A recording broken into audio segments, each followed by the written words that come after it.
Hello everyone. आज हम बात करेंगे सबा इब्राहिम के बारे में। What do I think about that as an observer, as a psychologist. मैं यहाँ पर बहुत सारी चीज़ों के बारे में बात करूँगी and I had been observing her since Covid time. So Covid में उनकी कुछ व्लॉगिंग स्टार्ट हुई थी and personally I use to like vlogs a lot. इतने ज़्यादा कि मुझे बड़े पॉजिटिव और बड़े लाइट हार्टेड एंड बड़े फैमिली ओरिएंटेड लगते थे इन स्टार्टिंग, और बड़ा अच्छा भी लगता था। हाँ, स्पेशली रमज़ान के, ईद के ओकेजन्स के, वो ज़रा एक सेलिब्रेटेड व्लॉगिंग जब होती थी और व्लॉग्स होते थे तो बड़ा मज़ा आता था।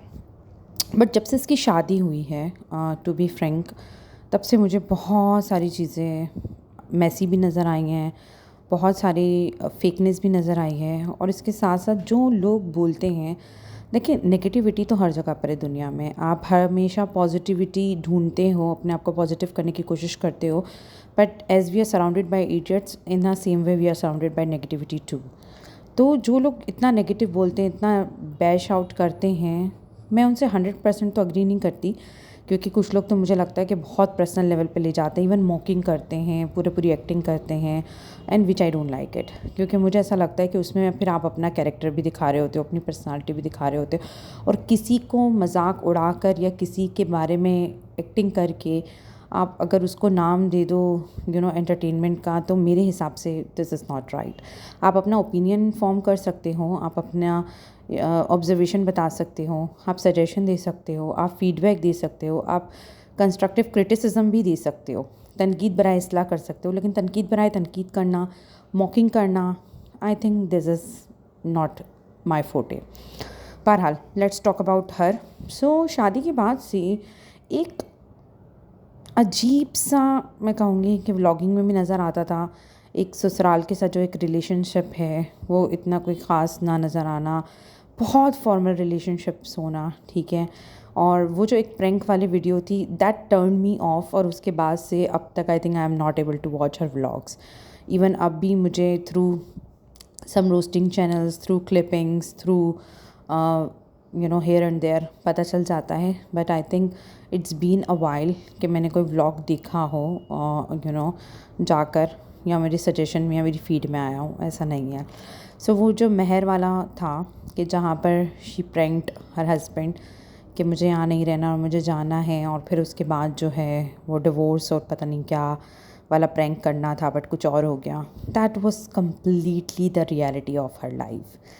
बिकॉज जिस तरीके से खालिद ने एक तरीके से रिस्पॉन्ड किया था कि तुम्हें यहीं आकर ऐसा होता है, तुम्हें यहीं आकर मसले हो जाते हैं, तो मुंबई में खुश रहती हो, वहाँ पे इट लिटरली शोड मी कि somehow she never wanted to go there. But ज़ाहिर सी बात है, फुल कंट्रोल तो नहीं कर सकते, या फुल आप अपने हुक्म तो नहीं चला सकते।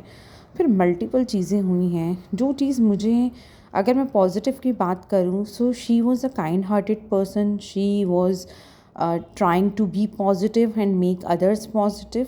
ये चीज़ें ज़रूर थी।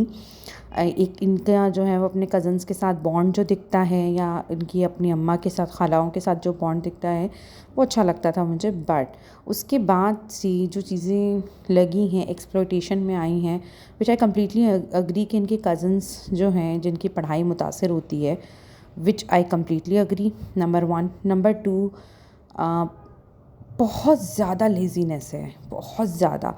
इतना हैवी फ़ील होता है मुझे समटाइम्स इनके व्लॉग्स का सोच के, या इसकी पर्सनालिटी को देखकर ऐसा लगता है she never wants to do anything.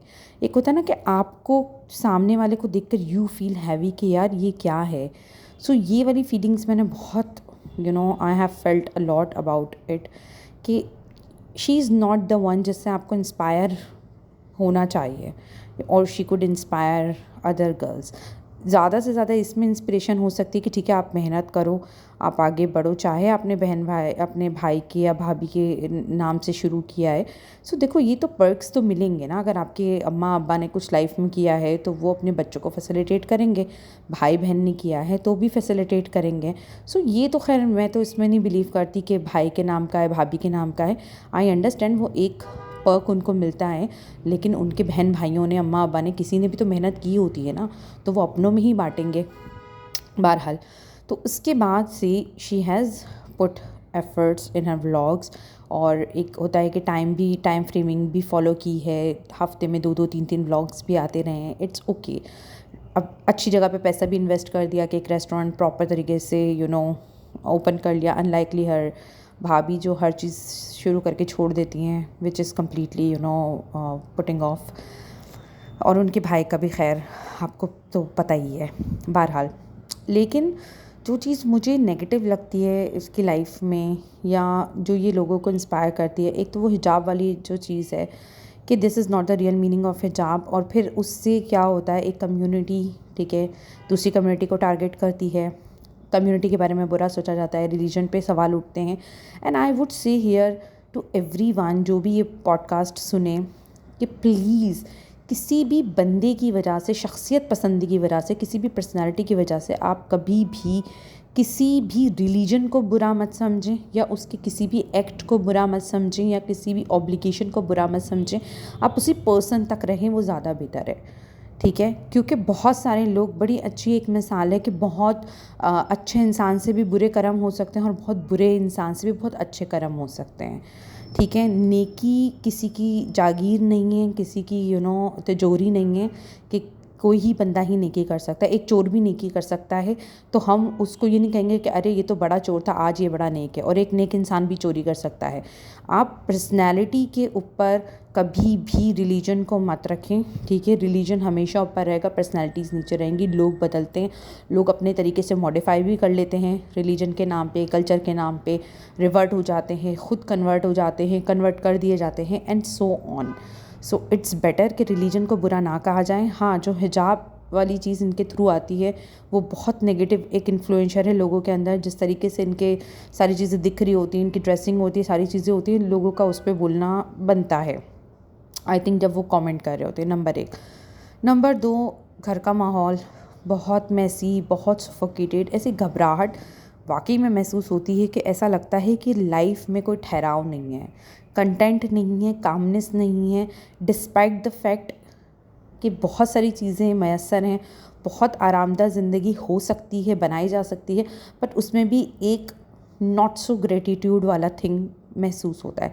तीसरा, इसकी लव लाइफ या मैरिड लाइफ इतनी गुडी गुडी नहीं है जितनी दिखाने की कोशिश की जाती है, या जितना फेकनेस आ जाती है। बहुत हद तक ये मटीरियलिस्टिक वे में टिकी हुई है, ठीक है। अगर ये इतना पैसा नहीं कमा रही होती, अगर इसका इतना नामचीन ना होता, तो इतना ज़्यादा तो इसको वो चीज़ नहीं मिलती, बिकॉज ऑफ द हिस्ट्री जो हमें मिलती है, ठीक है।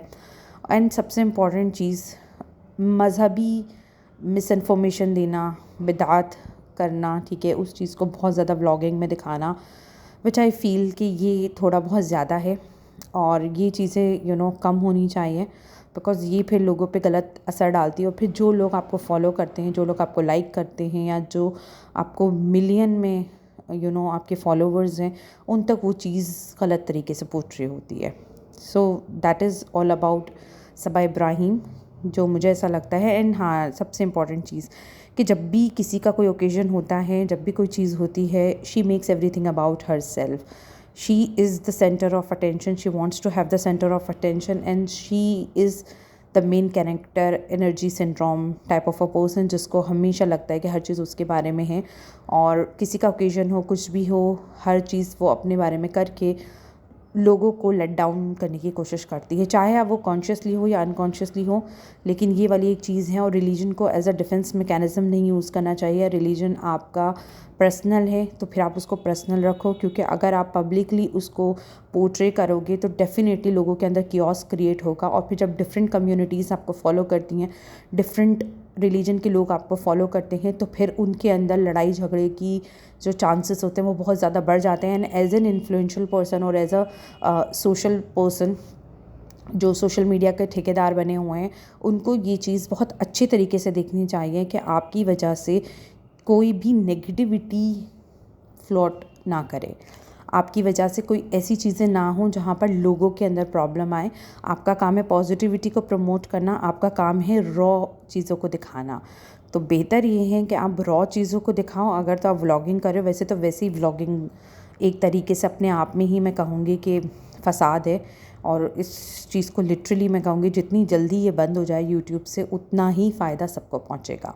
सो अभी तक के लिए इतना ही है। बहुत हज़ारों पॉइंट्स शायद मैंने मिस भी कर दिए होंगे, but that is a general point of view कि पॉजिटिविटी कम और नेगेटिविटी बहुत ज़्यादा है शादी के बाद से, ठीक है। And I really feel that she must work on her self esteem rather making her husband and his family so much valuable कि जहाँ पर ऐसा लगता है कि बस वो मटेरियलिज्म से ही खुश किया जा सकता है और बस पैसे पैसे पैसे पैसे पैसे लॉट। और फिर रिलेटेबल बनने की जो कोशिश की जाती है कि हम भी आप जैसे हैं, तो नहीं, आप हमारे जैसे नहीं हैं, आपकी लाइफ बहुत डिफरेंट है, हम सबकी लाइफ बहुत डिफरेंट है, तो आप उसको कभी ज़िंदगी में कंपेयर नहीं कर सकते हो। ज़्यादा से ज़्यादा रिलेटेबिलिटी यही हो सकती है कि फैमिली ओरिएंटेशन की आप कोशिश करते हैं, और जो बहुत सारे लोग हैं वो फैमिली ओरिएंटेड होते हैं, majority is family oriented. So that is all about her. So if you like this podcast, please like, share and subscribe. Thank you so much.